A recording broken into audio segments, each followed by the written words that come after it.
Hello friends, അങ്ങനെ ഞങ്ങൾ ഇന്ന് റാണിയെ അവളുടെ അക്കാഡമിയിലാക്കാൻ വേണ്ടിയിട്ട് പോകുകയാണ് കേട്ടോ. അപ്പോൾ സ്ഥിരം വണ്ടി കണ്ടാൽ ഉറങ്ങുന്ന ആൾക്കാരൊക്കെ ഉറങ്ങുക തന്നെയാണ് കേട്ടോ. ഓൾക്ക് എന്താണെന്നാവോ ഈ വണ്ടി കണ്ടു കഴിഞ്ഞാൽ നമ്മളോട് ഒരു കിലോമീറ്റർ പോകുമ്പോഴേക്കിനും ഓൾ ഉറക്കം തൂങ്ങിയിട്ടുണ്ടാവും കേട്ടോ. അങ്ങനെ ഞങ്ങൾ അക്കാഡമിയിലെത്തിയപ്പോൾ എല്ലാവരുടെയും പാരൻസും എല്ലാവരും വന്നിട്ടുണ്ട് കേട്ടോ. ഇവിടുന്ന് കണ്ണൂർ, ഇടുക്കി, കാസർഗോഡ്, തിരുവനന്തപുരത്തു നിന്നും ഒക്കെ ആളുകൾ വന്നിട്ടുണ്ട് കേട്ടോ, കുട്ടികളൊക്കെ ആയിട്ട്. അപ്പോൾ അവിടെ നിന്നൊക്കെ അഡ്മിഷനുള്ള ഒരു ഇൻസ്റ്റിറ്റ്യൂട്ട് തന്നെയാണെന്ന് പറയുമ്പോൾ ഞങ്ങൾക്കൊരു സമാധാനം. വെൽക്കം ഡ്രിങ്കും നട്ട്സും ഫ്രൂട്ട്സും എല്ലാം തന്നതിന് ശേഷം പിന്നെ ഞങ്ങളോട് അവരൊരു റൂമിലേക്ക് ഇരിക്കാൻ പറഞ്ഞു കേട്ടോ. അവിടെയാണ് ഞങ്ങളുടെ എല്ലാ ഇനോഗ്രേഷൻ സെറിമണീസൊക്കെ നടക്കുന്നത്. പലരും ആളുകൾക്കും ഇനോഗ്രേഷൻ എന്ന് പറയുമ്പോൾ ഒരുപാട് ടൈം എടുക്കുന്ന ഒരു പ്രൊസീജിയർ ആയിരിക്കുമല്ലോ, പക്ഷേ ഇവിടെ അത്ര വലിയ പ്രൊസീജിയറൊന്നും ഇല്ല.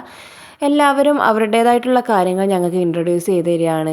ചെറിയ ക്വസ്റ്റ്യൻസും കാര്യങ്ങളൊക്കെ കുട്ടികളോട് ചോദിച്ചിട്ട് ഒരു എന്താ പറയുക, റാപ്പോ ബിൽഡിംഗ് സെഷൻ പോലെയാണ് ഞങ്ങൾക്ക് ഫീൽ ചെയ്തിട്ടുണ്ടായിരുന്നത് കേട്ടോ. അവരവരുടേതായിട്ടുള്ള എല്ലാ കാര്യങ്ങളും പറഞ്ഞു. എങ്ങനെയൊക്കെയാണ് നമ്മളെ ഈ ട്രെയിനിങ് കോഴ്സ് പൂർത്തിയാകുന്നത് വരെയുള്ള ഒരു ഡെമോ ക്ലാസ് ഒക്കെ പറഞ്ഞു തന്നു. അതിനുശേഷം അവർക്ക് കുട്ടികൾക്ക് എങ്ങനെയൊക്കെയാണ് ടൈ കെട്ടുന്നത്, ഒരു പ്രൊഫഷണൽ രീതിയിൽ ടൈ കെട്ടാനുള്ള രൂപമുണ്ടല്ലോ, അതെങ്ങനെയാണെന്നൊക്കെ പറഞ്ഞു കൊടുത്തു കേട്ടോ. പിന്നെ അവർക്ക് എപ്ലോസ് സെറിമണി എന്ന് പറയുന്നൊരു സെറിമണി ഉണ്ട്.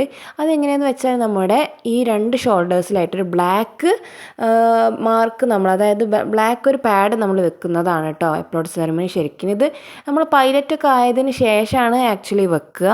പക്ഷേ ഇപ്പോൾ അവർ കുട്ടികൾക്ക് പൈലറ്റ്സ് ആയി എന്നൊരു ഫീലിംഗ് ഫസ്റ്റ് കിട്ടാൻ വേണ്ടിയിട്ട് അവർക്കതൊന്ന് കൊടുത്തു. അങ്ങനെ ഞങ്ങൾ ഫുഡ് കഴിച്ചു. പിന്നെ എല്ലാ സ്റ്റുഡൻസിനും അവർക്ക് ഓരോരുത്തർക്കും ഒരു ഗിഫ്റ്റ് അവിടെ നിന്ന് ഉണ്ടെന്ന് പറഞ്ഞിട്ടുണ്ടായിരുന്നു. അതായത് വാട്ടർ ബോട്ടിലും നട്ട്സും സ്വീറ്റ്സൊക്കെ ആയിരുന്നു കേട്ടോ. അപ്പോൾ അതിന് ശേഷം ഞങ്ങൾ അവരുടെ ഹോസ്റ്റൽ കാണാൻ വേണ്ടിയിട്ട് പോയിട്ടോ.